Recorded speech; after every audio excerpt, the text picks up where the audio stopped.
We're back with Tech Talk, where we continue to dive deep into the innovations that are transforming industries and reshaping the world, only on Now Media TV.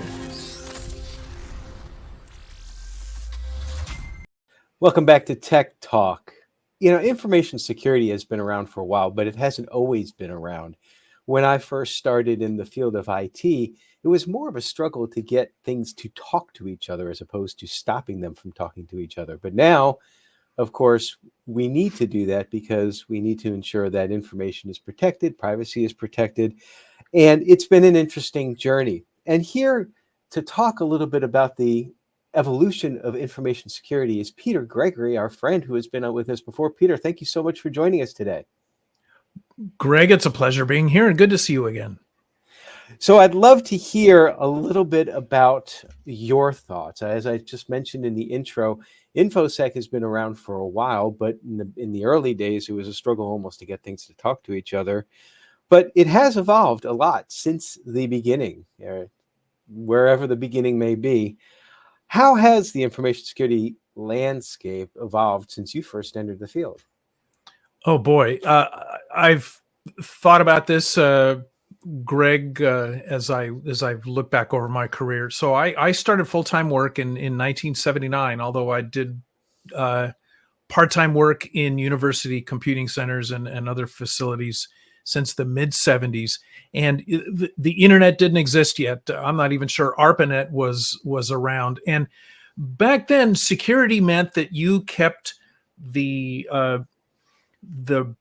door to the raised floor mainframe computer room locked, and you made sure that you knew who had all the keys, and that's what security was. Right. This is way before PCs and so forth. So what I've noticed from then till now is, antivirus came out in kind of the mid to late 80s.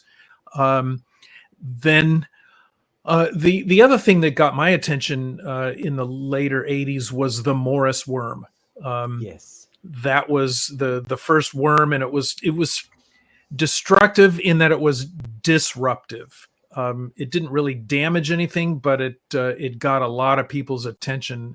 It got my attention, and it gave me some pause to think that, oh yeah, security, okay, that's important. And at that same time, I was programming systems that were talking TCP/IP, and we were connected to the internet. So, it wasn't called the internet yet. So that definitely got my attention. And then things started to pick up in the late 80s. I was one of the first users of Tripwire in about 1991 or 92, I think. Yeah. When let's see, Gene Kim was a master's student working for Gene Spafford, and that's where Tripwire was born. And then shortly after that, then we had IDS, although I was trying to remember the name of the first IDS that we had when I was at McCaw Cellular. And then there's just been this steady increase of both threats as well as preventive capabilities. And today, what I think we're witnessing is a situation where the security vendors and the tools and all the offerings are vastly overbuilt, and it's the model today isn't sustainable. There's a lot of vendors and thousands of tooling and service vendors, and they're charging ever higher prices, and it's just not sustainable. I think that we're going to see another reckoning in the tools space and security. The stronger ones are going to, be acquired. The weaker ones are going to just go away. We've seen in my career, security became a part of my job title in 2000, and we had virtually no laws to use as leverage. So we had to be a lot more persuasive than we do today, because back then security was a good idea, but it was not the law. And today it is the law, although there's problems with that as well. Well, there's been a lot of advances certainly along the way. You mentioned Tripwire, and if I'm remembering correctly, Tripwire was, and I think still is that file integrity? Still is. Yep. Still is. Still, Okay. it's a FIM tool It- among only a small selection of FIM tools. so you had file integrity monitoring to make sure that the files were they contained the right information it's supposed to. It wasn't changed. You mentioned intrusion detection systems, IDS. So a lot of technological advancements that have happened, and yet you're thinking that we're kind of reaching like a plateau, or we're overweighted, too heavy on top with regards to our tool set today. But throughout all of this, and even maybe going forward, what would you think are some of the more impactful advances that have come in information security from a technology standpoint? Yeah, good question, Greg. And of course, everyone is going to say AI, right? Right, And right. I'm going to go with that, but it's still early days in AI. We're still trying to figure out, what is it? How can it help us? And how can it help us safely without hallucinating and just getting us into, more trouble than we were trying to avoid in the first place, right? But prior to AI, I'd say that from my perspective, the most impactful capabilities would be the two big add-ons to the SIM systems. That is, system.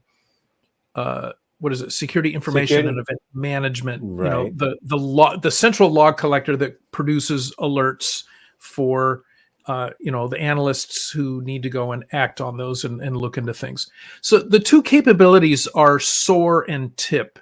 That are kind of an adjunct to a SIM. SOAR being security orchestration and automation. I don't remember what the R is, but Resource, I don't know.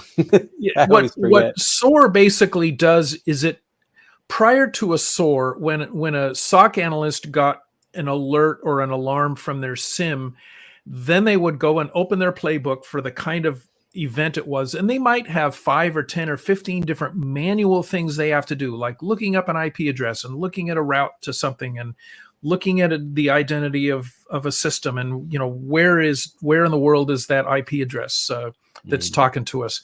And with a SOAR system, you can script all that so that when the alert comes up, the SOAR system immediately presents all the information to the analysts, and in some cases will even either just trigger the response, or it will prepare the response and let the analyst say, yes, do it. And then it will even the response, whatever it might be, like shutting down a switch port or locking a user account, will just be done automatically.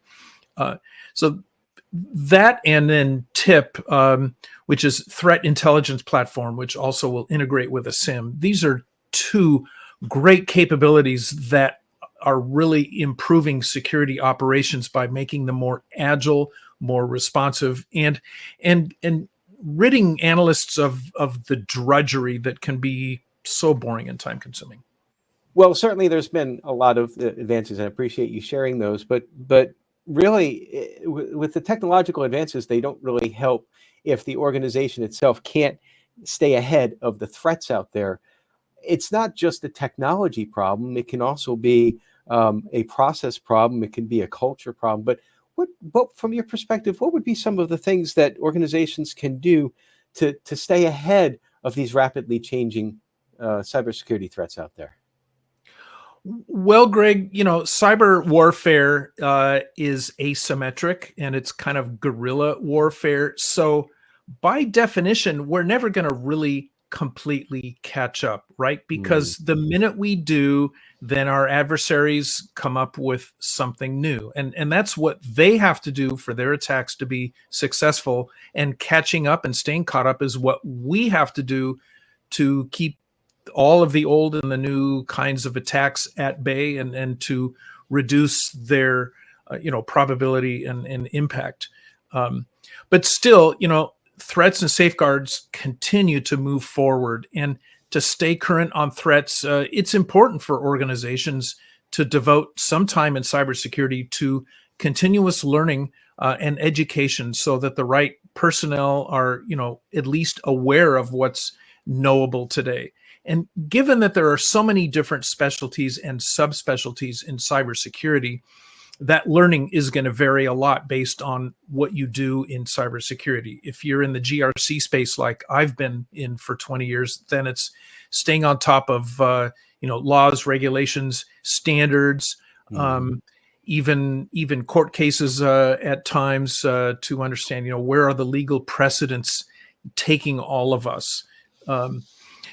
And everyone needs to curate their own learning program, whether they have things pushed into their inbox or whether they routinely log into some learning platform like Cybrary, and there's a lot of other ones, getting things like CISA advisories and so forth. I mean, there's so much learning opportunity out there. And again, given the pace of change in our industry, it's important to dedicate consistently at least a few hours every week just to stay current on what's happening in the world. And that learning is only just to stay relevant and informed in your job. If you want to get a different job in cybersecurity, then you're going to need to do more learning on top of that.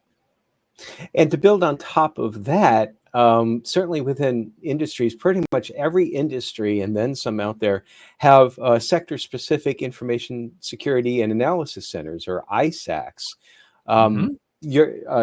Just quickly, do you have any opinion on ISACs? Well, different people in the organization I work in are the ones engaged with the ISACs because they're rather tactical. I understand and appreciate how they do it, but down in the details, not my job, it's their job. So I let them do their job. But I've been in and heard a lot of discussions about the ISACs among cybersecurity professionals for years. And what I've heard is that some of them are really great and others not so much. I'm not going to name names, in part because I don't want to besmirch anybody. And I also just don't remember which ones the good ones are and which ones the not so good ones are. Well, fascinating discussion, Peter. Always appreciate having you back to help us unpack some of the things going on in technology. It's certainly been an interesting journey so far from the information security space, and I part of me is looking forward to the future, and part of me, when I see like automated taxis and robots and all of that, I'm like, I get a little bit scared about what we see with technology coming. But technology works for us; we don't work for it. So, thank you so much, Peter, for joining us today. My pleasure, Greg. Good to see you again. Thank you. And we'll be right back. Stick around. We'll be right back with more cutting-edge discussions and tech insights on Tech Talk, only on Now Media TV.